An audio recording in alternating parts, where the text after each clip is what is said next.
Charlotte Corday nació el 27 de julio de 1768. Cuando tenía 13 años, su madre falleció y su padre la ingresó en un internado junto a sus dos hermanas.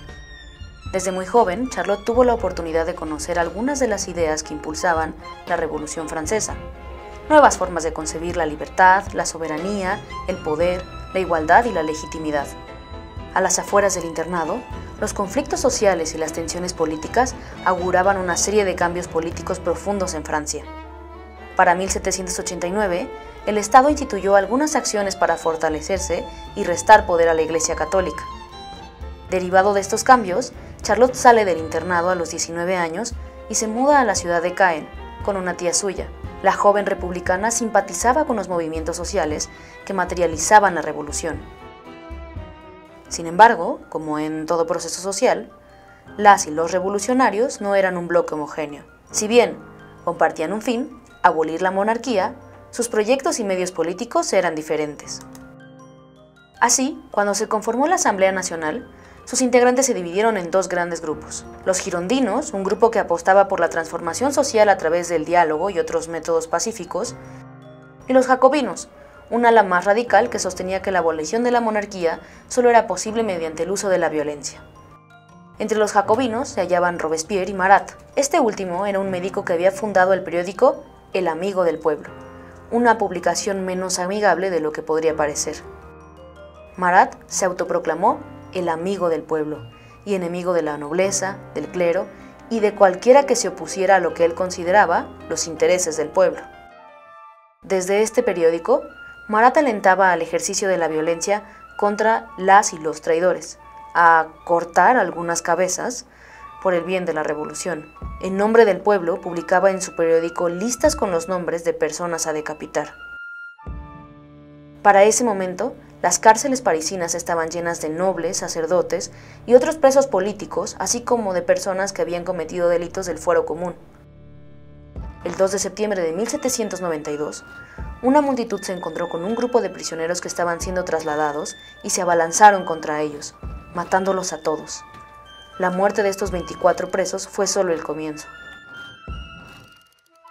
A la mañana siguiente, Marat justificó el asalto y llamó a sus lectores y lectoras a sumarse a los ataques.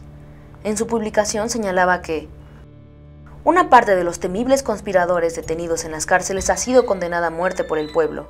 Sin duda alguna, toda la nación, después de la larga sucesión de traiciones que la han conducido al abismo, se decidirá a adoptar estas medidas si las cree necesarias para la salud pública.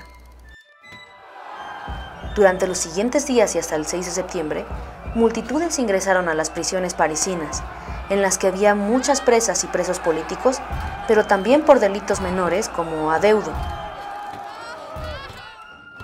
Alrededor de 1.100 y 1.400 personas fueron asesinadas en menos de una semana. A estos eventos se les conoce como las masacres de septiembre. Si bien la mayoría de las personas asesinadas fueron hombres, existen registros de violaciones, mutilaciones y otros crímenes graves en contra de las mujeres. A las afueras de París y en ciudades como Caen, los y las francesas, entre ellas Charlotte Corday, se horrorizaban con estos actos, el preludio del terror. Además de justificar estos crímenes, Marat había publicado en su periódico listas con los nombres de más de 200 personas, en su opinión, traidoras y traidores, para que fueran guillotinadas. Después de las masacres de septiembre, los girondinos buscaron que Marat fuera juzgado por incitar a las matanzas. Sin embargo, fue declarado inocente. Furioso, Marat se dispuso a publicar los nombres de las y los diputados girondinos y sus simpatizantes para que fueran guillotinados o guillotinadas, o bien murieran en manos de quienes le seguían. Fueron más de 200.000 personas las señaladas por Marat. Esto produjo la migración de quienes temían por su vida.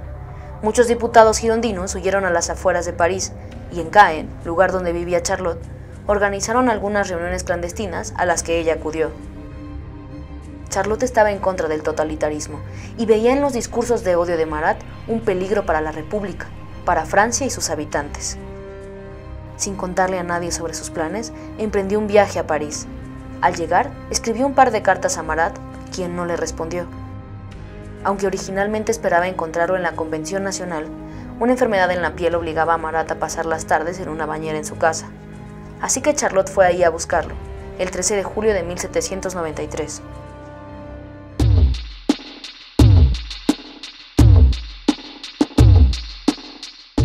Con la excusa de tener una supuesta lista de traidores a la revolución jacobina, logró entrar en su habitación. Marat se hallaba en una tina con una tabla frente a sí. En ella, un tintero y un papel para escribir las listas de personas a guillotinar. Charlotte le dio los nombres de supuestos traidores en Caen. Marat escribió cada uno de ellos y le dijo que estarían muertos en 7 días. Fue en ese momento que Charlotte sacó el cuchillo que llevaba escondido en el vestido y lo apuñaló. Charlotte no huyó de la escena. Al momento de su arresto llevaba un discurso dirigido a las y los franceses, amigos de la paz y de la ley, y su acta de nacimiento para que pudiera ser identificada.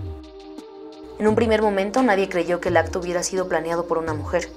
Fue llevada a juicio y se le interrogó sobre los supuestos autores intelectuales del asesinato de Marat. Charlotte declaró: «He matado a un hombre para salvar a 100.000», y habló sobre el republicanismo. Así, fue encontrada culpable y sentenciada a la guillotina, como era de imaginarse. 4 días después de haber asesinado a Marat, caminó solemnemente desde la prisión a la Plaza de la Concordia. Fue guillotinada públicamente, y el verdugo abofeteó su rostro una vez consumado el acto. Charlotte tenía 25 años.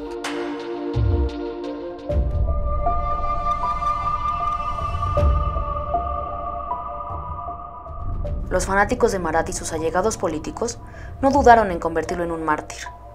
El pintor Jacques-Louis David pintó a su amigo en un óleo que lleva por nombre La muerte de Marat. En el cuadro, la figura idealizada de Marat, retratado sin las llagas que tenía, en una posición semejante a la de Cristo en la Piedad, sostiene una de sus listas. Entre los nombres está el de Charlotte Corday. Este cuadro y la imagen de Marat fueron motivo de admiración durante el terror. Luego cayó en el olvido, hasta que en 1846 el poeta Baudelaire se refirió a esta obra y volvió a recobrar importancia social. Sin embargo, el acercamiento a este tramo de la historia permitió que Charlotte Corday finalmente fuera reconocida como una heroína opositora al totalitarismo. Desde ese momento, la mirada al pasado permitió repensar el papel de Charlotte Corday. En 1860, el cuadro El asesinato de Marat, del pintor Baudry, nos muestra otra mirada del acontecimiento. Es Charlotte el personaje principal de la pintura, como la mujer que logró detener los crímenes de Marat y como un símbolo de la oposición al terror. Charlotte Corday representa la resistencia al totalitarismo y a la tiranía, aunque la historia sigue en deuda con ella.